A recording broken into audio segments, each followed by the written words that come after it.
So I thought I'd start by talking about curiosity.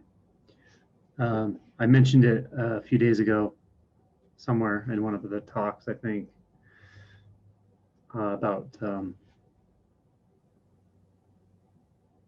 sort of innocence and curiosity and how they interplay naturally. And then I had a discussion with somebody about it, about what the nature of curiosity is and the way I'm speaking. And I wanted to make a distinction about that. One way to interpret curiosity is to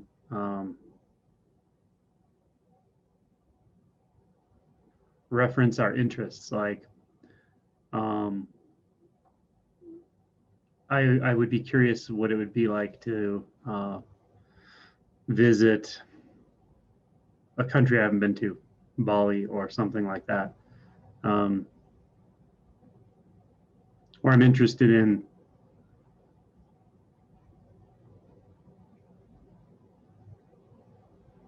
a subject that I haven't learned about yet.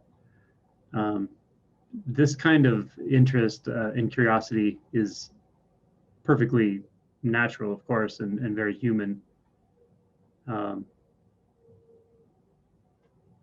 But it feels different than the kind of curiosity I was referring to previously.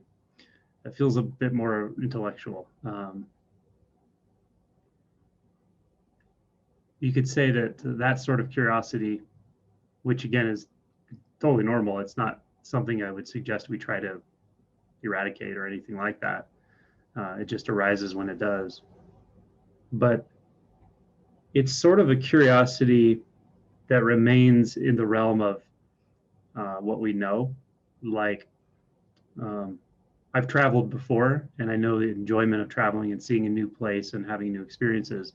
So I can apply that to another idea I might have about where else I could travel and what that might be like, or a subject. I like to learn things. I like to learn how to do things a more efficient way, or more. I like to learn the details of processes, and that's interesting to me. So to learn a new process is also interesting, because I kind of know that territory, and I know that's something that I'm personally interested in, or I enjoy when I engage in it.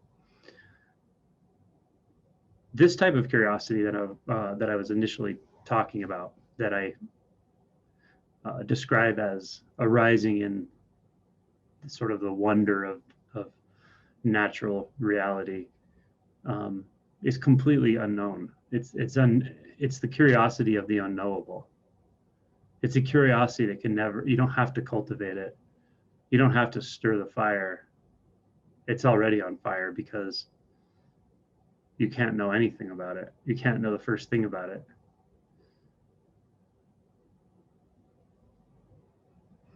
You can't learn about presence. In a sense, you don't become more present.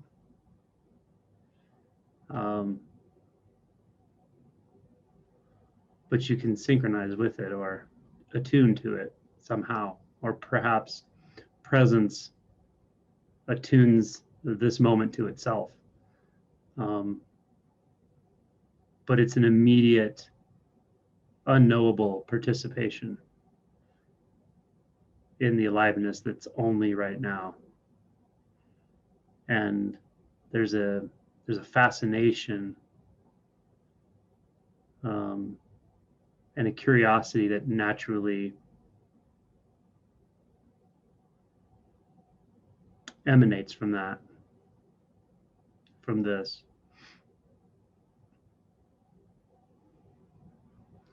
It doesn't necessarily exclude intellectual curiosity.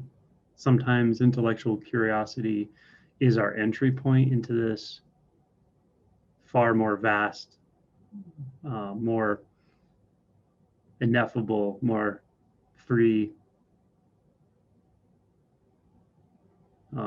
truth. But at some point, we have to let go of that intellectual curiosity as well. And that's returning to innocence. I suppose there's a difference between a completely intimate curiosity and a curiosity that somehow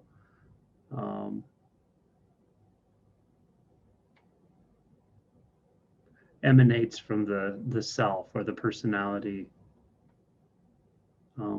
This natural curiosity it doesn't matter what type of personality you have at all. It doesn't matter what you know or don't know. It doesn't matter what sort of experiences you've had, what you believe or don't believe. It's not of any of those designations.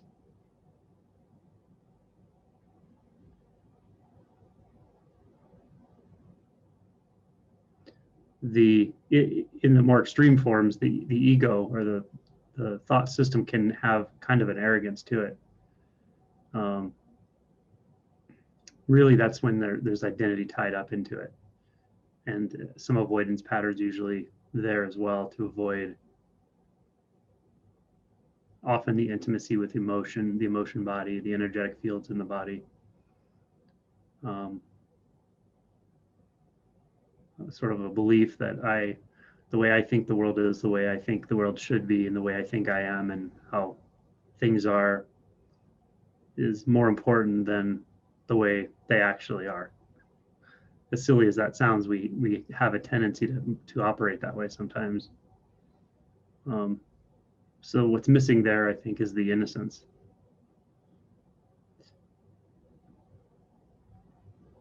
When we go beyond that safety net of knowing,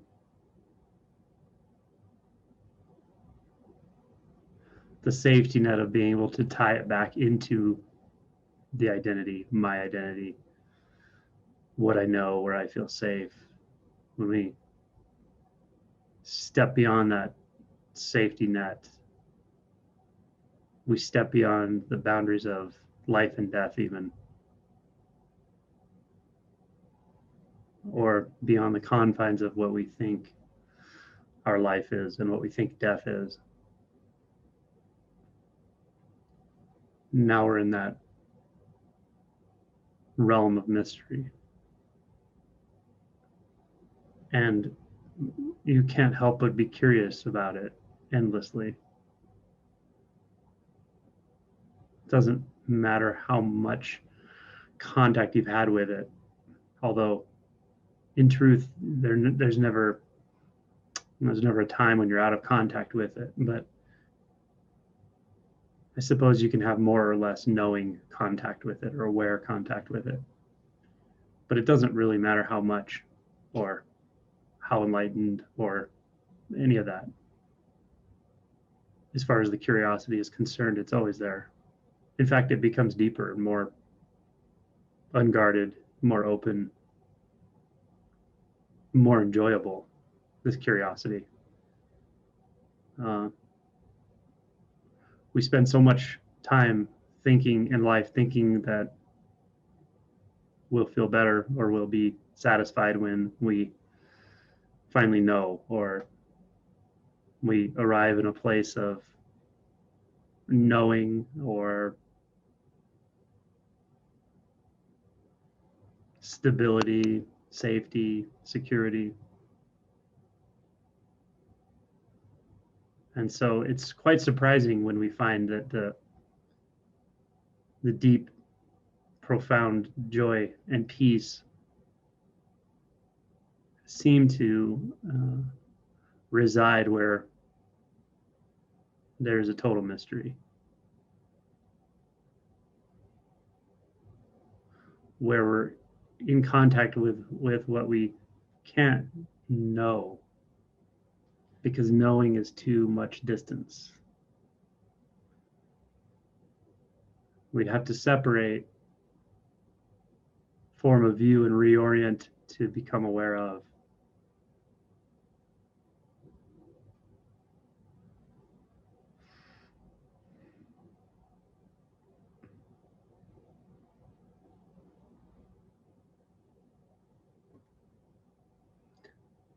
So it's, in a sense, complete primariness. It's so primary, there's nothing that can be said.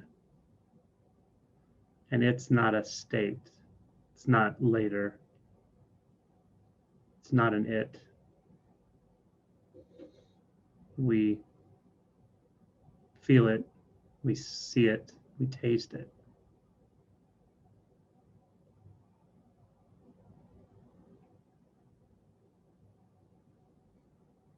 Unfiltered reality. And we can never know it.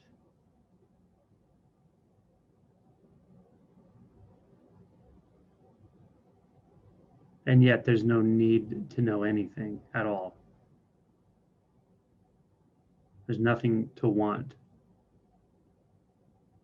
here.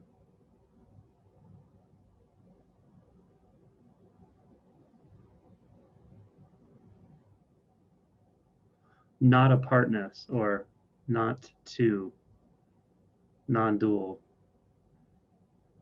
Even though it can sound like something you want or something desirable. It's found when we don't want anything. It's found when the seeking mechanism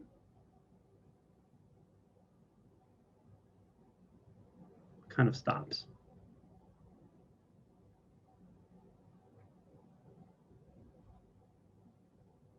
It's the simplest thing.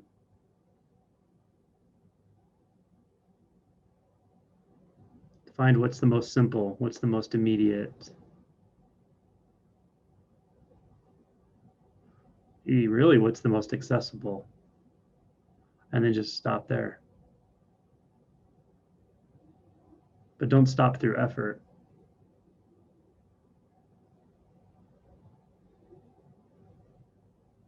Just notice there's nowhere to go.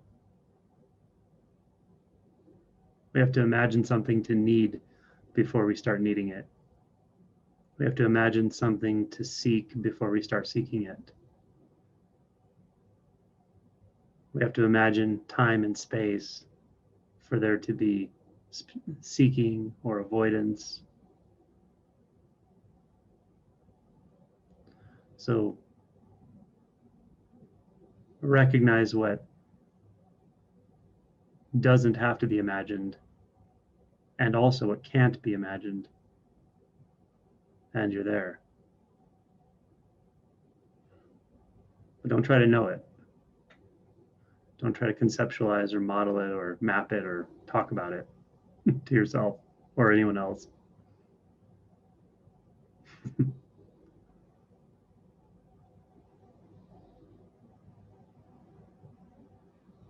You share it by being it. We all share it by being it.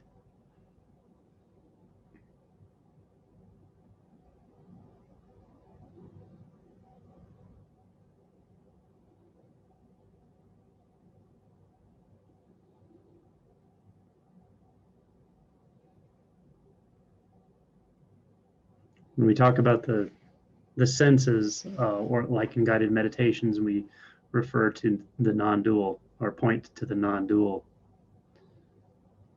which is not here or there.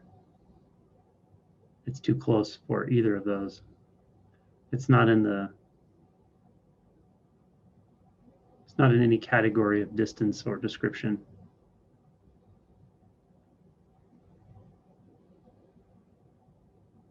So it's just a sound without a category, a label, or a mental image of what's causing the sound. Just the sound. In its absolute simplicity, that is non-dual. And the curiosity naturally arises from everything.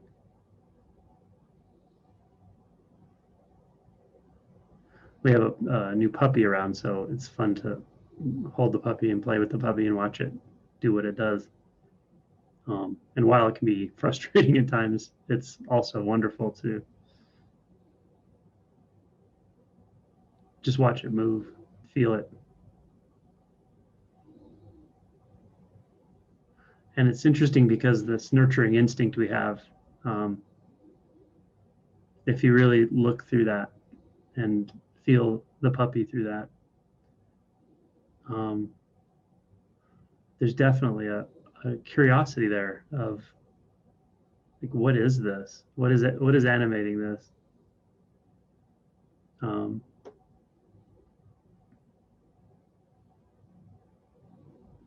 When you think you know it, you'll respond to it in stereotyped ways, which happens, of course. But when we relax enough with our own agendas or wants or understandings about what this moment is and what this experience or this animal is, then it's experienced in a different way.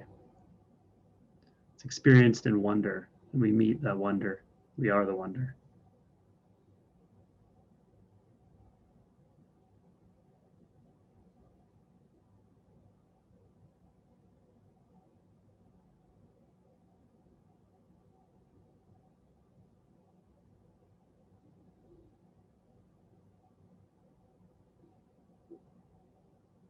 So curiosity and wonder are not two.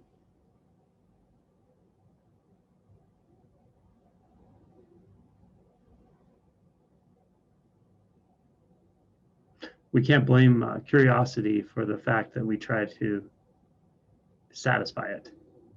It doesn't need to be satisfied with understanding or intellectual structures. Actually, this whole conversation came out of something I wrote a little while ago when I was writing about, I think, self-inquiry.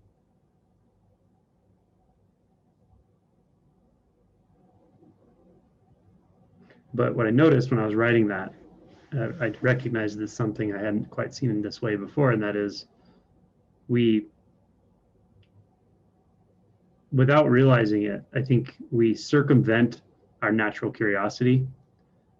Or maybe not circumvent it, we cover it up by convincing ourselves that we can solve it. Have you ever heard like familiarity breeds contempt? That's an extreme version, but it's like that, right? The moment you know something or know someone, you know, oh, I know that's my wife or husband or girlfriend, or that's my mother, right? That's just how they're going to act. Like the next time I see them, they're going to act the same as they did last time, right? The moment we know something, we know someone, we understand the patterns,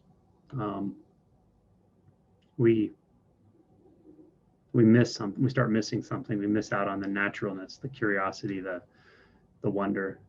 Jeff Foster in his book, The Deepest Acceptance, has a really wonderful passage about the first time he saw his dad in the kitchen, his father, and he talks about how he saw him once without filters, without all the filters of who his father was supposed to be and who he needed him to be, and all the past and all that was just gone, and he just saw him for what he was, a work of art. That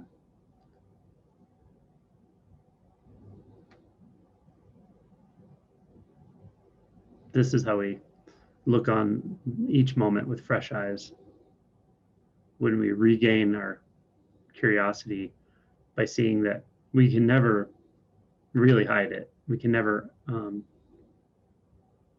we don't stop curiosity by becoming complicated. We just convince ourselves it's not there anymore.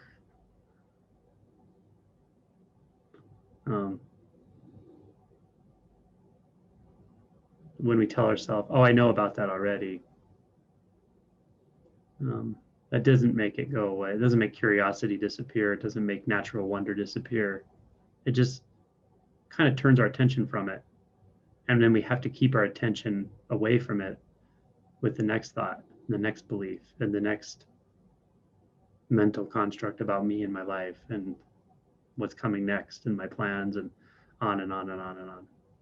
And we amazingly, we have a complex enough nervous system that we start doing that probably at early adult, probably in late childhood to some degree, and then teen years and so forth. But by early adulthood, it's often become pretty solid.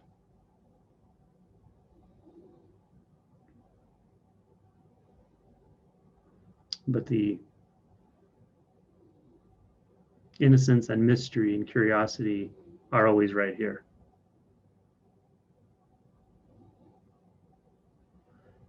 Perhaps part of why we don't always see it, or how we can turn away from that or forget about it or overlook it again and again, is something like the fear of vulnerability, the fear of being alive. Because when we give ourselves to a mundane moment, to the sounds of this moment, to the textures and patterns of a seemingly inanimate object, if we really let that show us what it is, then we recognize a sort of infinite value in everything. And that's intimidating to the self. The self wants to be more valuable, more important, and special. But it's not.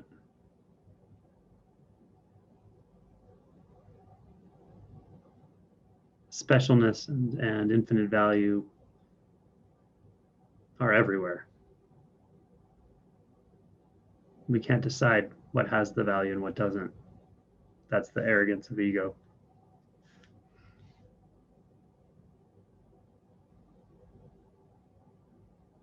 And it's got a lot of habit. It's got a lot of momentum, that habit. But we, again, have teachers all the time if we just reattune to them. It just takes a moment. What is spontaneity? What is absolute simplicity?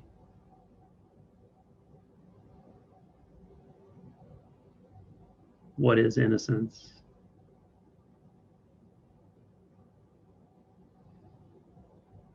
What is completely unknowable right here? Just let that open the portal. Let that lens shift into the eternal and just remain there.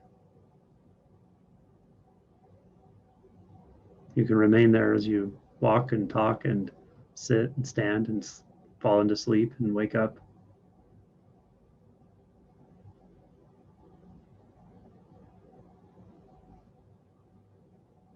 Because it's always there. So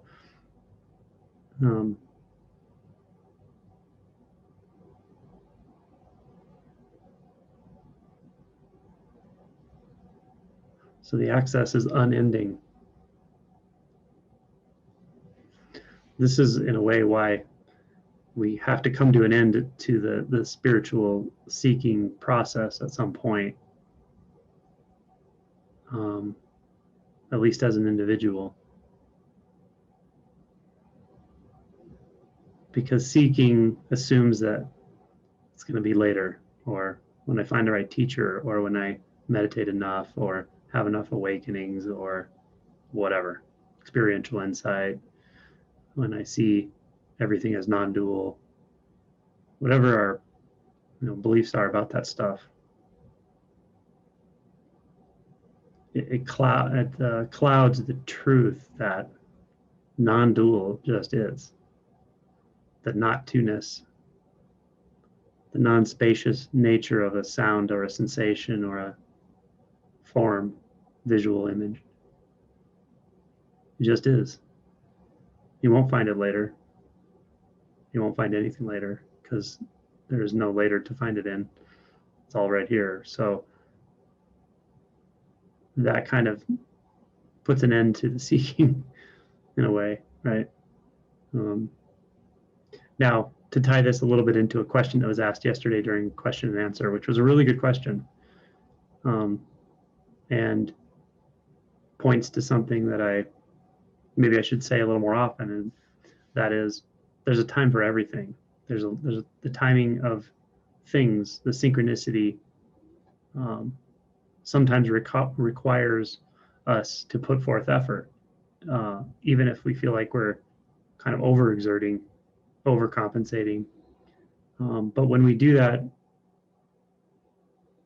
to a spiritual end, or to wake up to our true nature, even though we're sort of in two worlds about what that is, it can be valuable, it can be helpful, it can be important.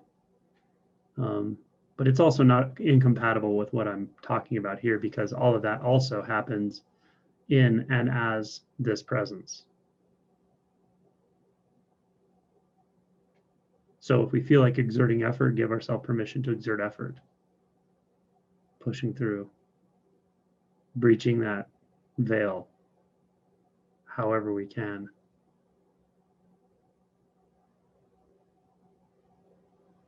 This is not apart from this curiosity that I'm talking about, this mystery.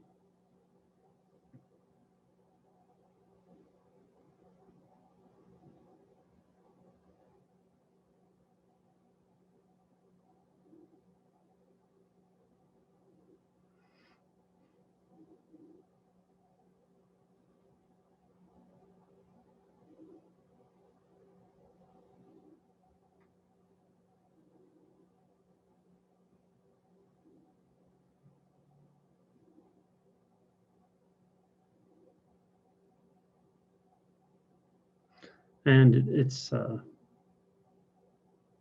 not wholly impersonal either. There's something very intimate and individualistic about these movements as well. So it's important that we hold lightly anyone else's descriptions and trust our own instinctual path, I guess, as long as it doesn't lead too much into thoughts. Whatever's right here for you, whatever is most true for you right here is it. And that at some point does come in contact with the impersonal, where the personal and the impersonal are, I guess we've sort of cleared the distortions of personality and the distortions of impersonality. And then there's that sweet spot where you give yourself full permission to be who you are, be what you are, move how you move naturally, talk when it's time to talk, and be silent when it's time to be silent. And you could call this self-love. But it's the sweet spot between that and recognizing in every part of yourself that there's no possibility of individuality, because there's not anything apart from anything. There aren't even things to be apart from. All is interpenetrated. One sound is every sound. The sound of one hand is the sound of every sound.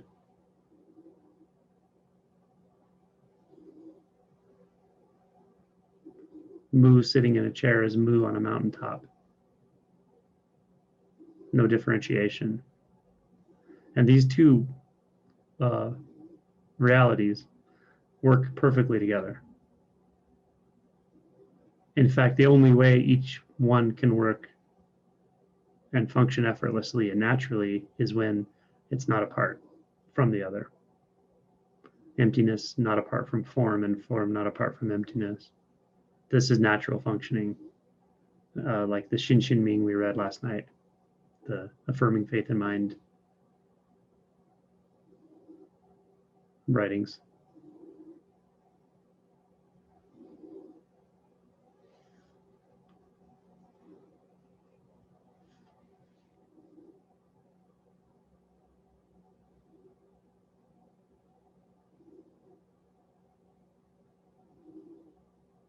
So form dissolving into emptiness and spaciousness and awareness is fine. It's part of this whole process.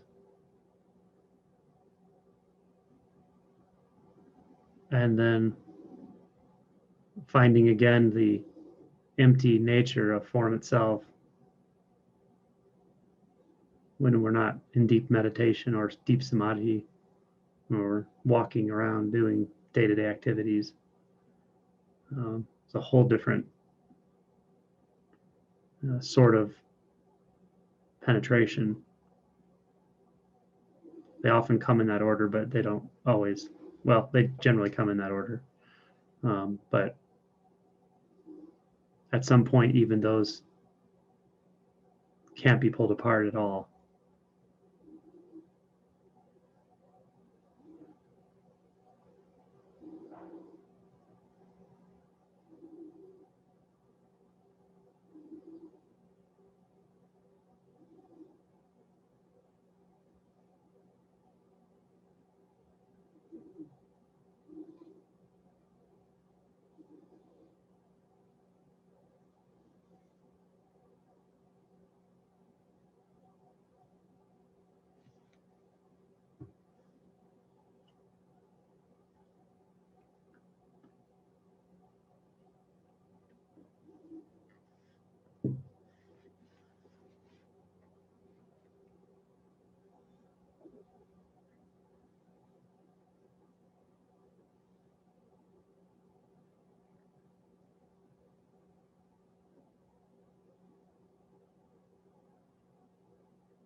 And as those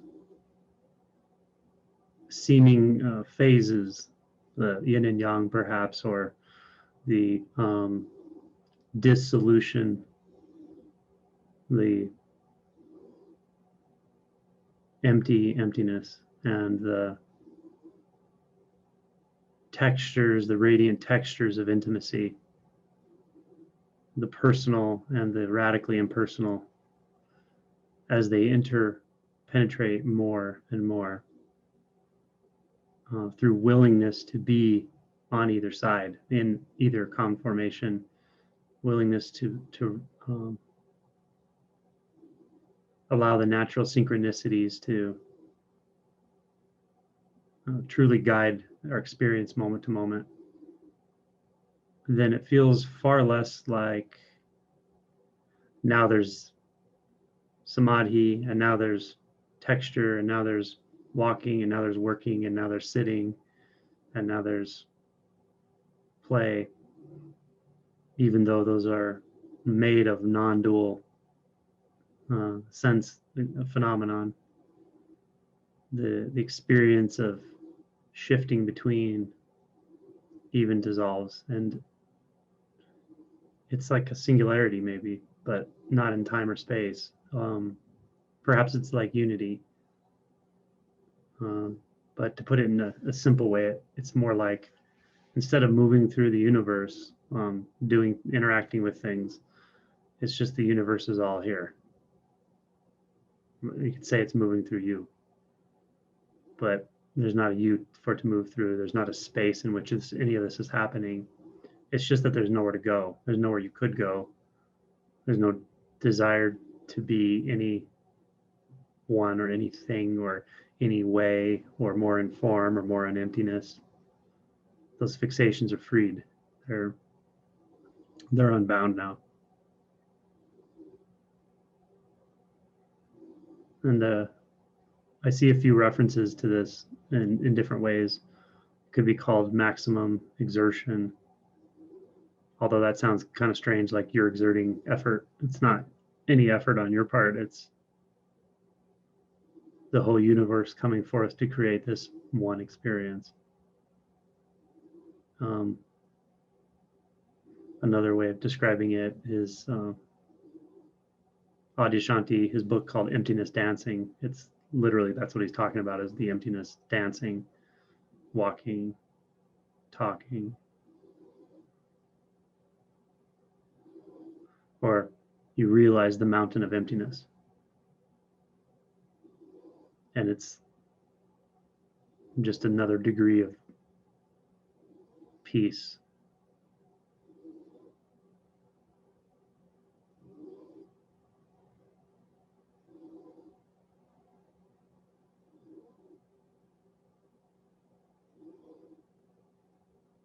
There becomes no need to comment on anything internally or externally, no need to designate anything, no need to manage anything. There's not even really observation,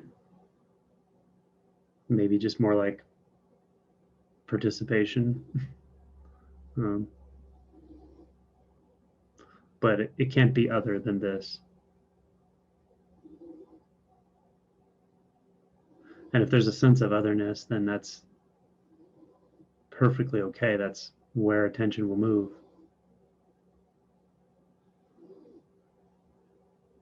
That movement in consciousness that makes it seem like there can be a world out there and a self in here becomes interesting, very interesting. So contact is made there, and it's seen again to be not to.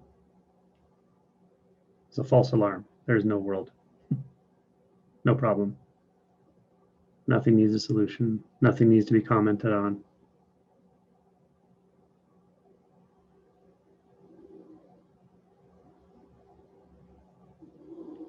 It's like more good news because there's no news. No news is good news. Nothing to report. Nothing to manage. Nothing to prefer. Nothing to do the preferring.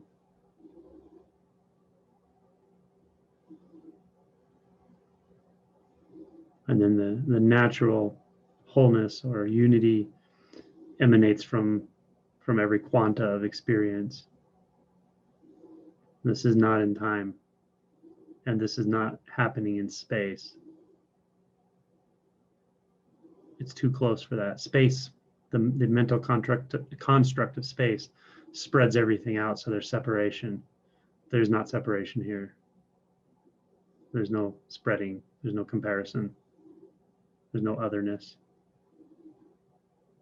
There's also no subject. No one for whom this is occurring,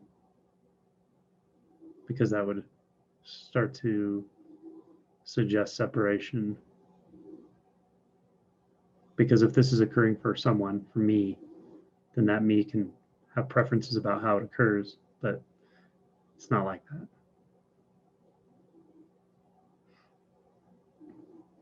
There's just occurring, seemingly.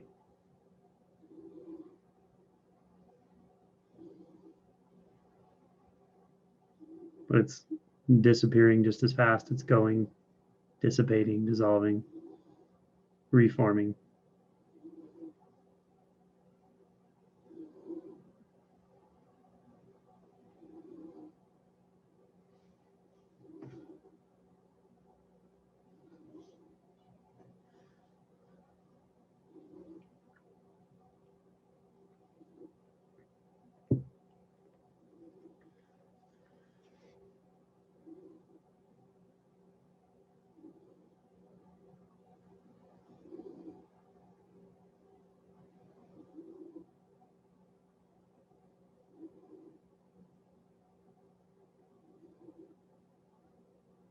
The ninth Oxfording picture says something like, I observe the forms of integration and disintegration.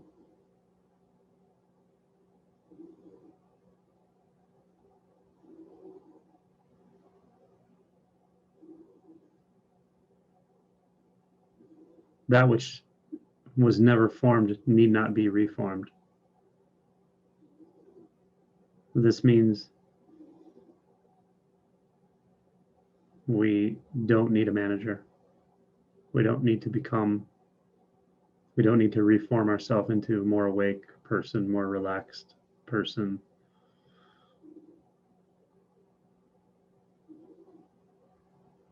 Or we don't need to reform ourselves to fit into a certain environment, situation, or interaction. This is all managed when we see that there was nothing formed.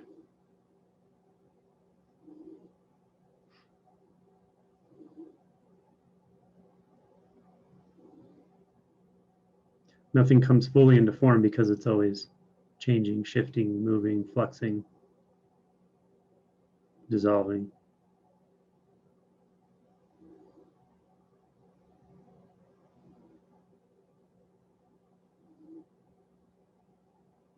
And that's curious. It's mysterious.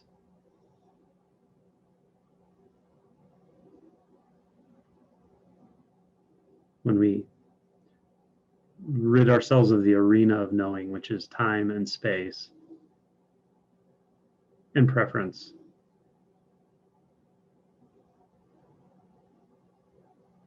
then there's nothing left but a certain relaxed curiosity, enjoyment of being for its own sake, not because of what it can do for us or because of our clever ability to describe it, but just is.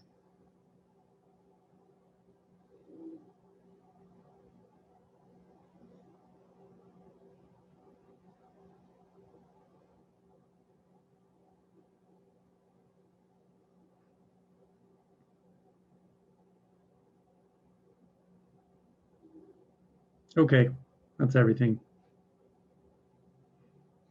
for the moment. So again, we would combine the question answer with poetry at the question and answer session. So we can read poetry or come listen to poetry or song lyrics or some prose if you want to read some prose, whatever. Free form. Interpretive dance. Short form improv. Okay, thanks everyone. Enjoy your day.